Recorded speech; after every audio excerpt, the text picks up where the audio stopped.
everyone, welcome to my channel. I am Michelle. I'm a wife, a mom, and a pretend chef, and tonight I'm going to show you how to make something super easy. It's a really good go-to weekday dinner because you can just throw it all in the crock pot and 8 hours later it's ready to eat.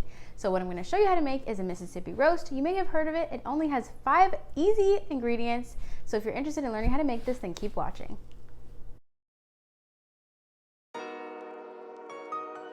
Alright, so I have everything we're using for today's recipe all laid out for us. I also have some salt, pepper, and oil off to the side, which are all optional ingredients that you'll only need if you plan to do this extra step that I'm going to show you right now. Okay, so I'm going to first season both sides of the roast with salt and pepper. I'm using about, I'd call it half a teaspoon of salt, maybe half a teaspoon of pepper. And just make sure you rub it in really well with your hand. That's the best seasoning tool in your kitchen, trust me.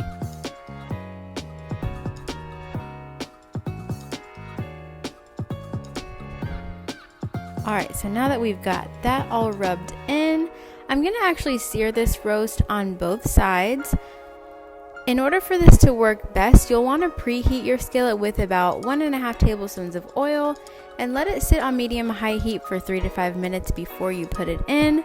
Once the pan is hot and ready, go ahead and sear both sides of that roast. It should only take about 3 minutes on each side to get the good sear on each side. As long as your skillet is hot enough, which mine wasn't as you can see, but it still turned out well, I promise. And you'll need some good sturdy tongs for this because that roast is mighty heavy. You cannot do this with like a spatula, okay? Alright, so once you're done searing it, go ahead and put that roast in your crock pot, and then you're just gonna empty your ranch packet right on top of the roast. Super easy. Like, you don't have to do anything complicated here. This is one of the really easy recipes. Just make sure that your seasoning packet is on there evenly. You don't want any big lumps or bumps.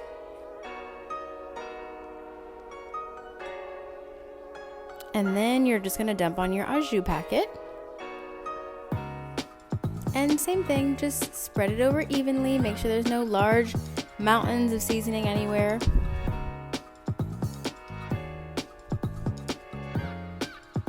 And of course, that stick of garlic butter just goes right in the middle of the top of your roast. If you ask me, Kerrygold is the best of the best, but if you can't find it at the grocery store, don't even worry about it. Garlic butter is actually really easy to make.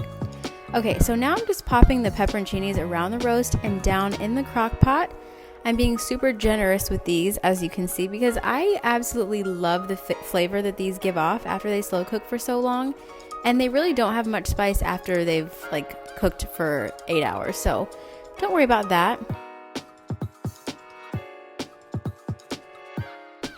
Alright, so now I'm setting my crock pot to low heat, and I'm going to leave it to cook for 8 hours.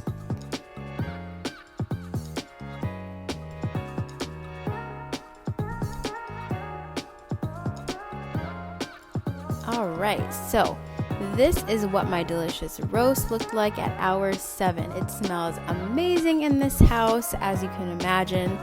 All that buttery goodness just dripping off of this roast. And also, I always shred it with 1 hour left of cooking time. I like to let the shredded meat just sit in that buttery, delicious gravy. It really makes a difference, trust me. So just grab 2 forks, go ahead and shred it up like so. And I always leave some big chunks too because, you know, who doesn't want a big chunk of pot roast in their bowl? Now you can just cover that back and let it cook for another hour on low heat. And in the meantime, I made some really good garlic whipped mashed potatoes that I'm going to eat with this roast. And that is it, you guys. Super easy, super quick, and really effortless, honestly. Thank you guys again for watching my video. If you enjoyed it, please don't forget to give me a big thumbs up. And if you're interested in learning how to make more quick, easy, and delicious home-cooked meals, don't forget to subscribe to my channel. I will see you guys in the next one.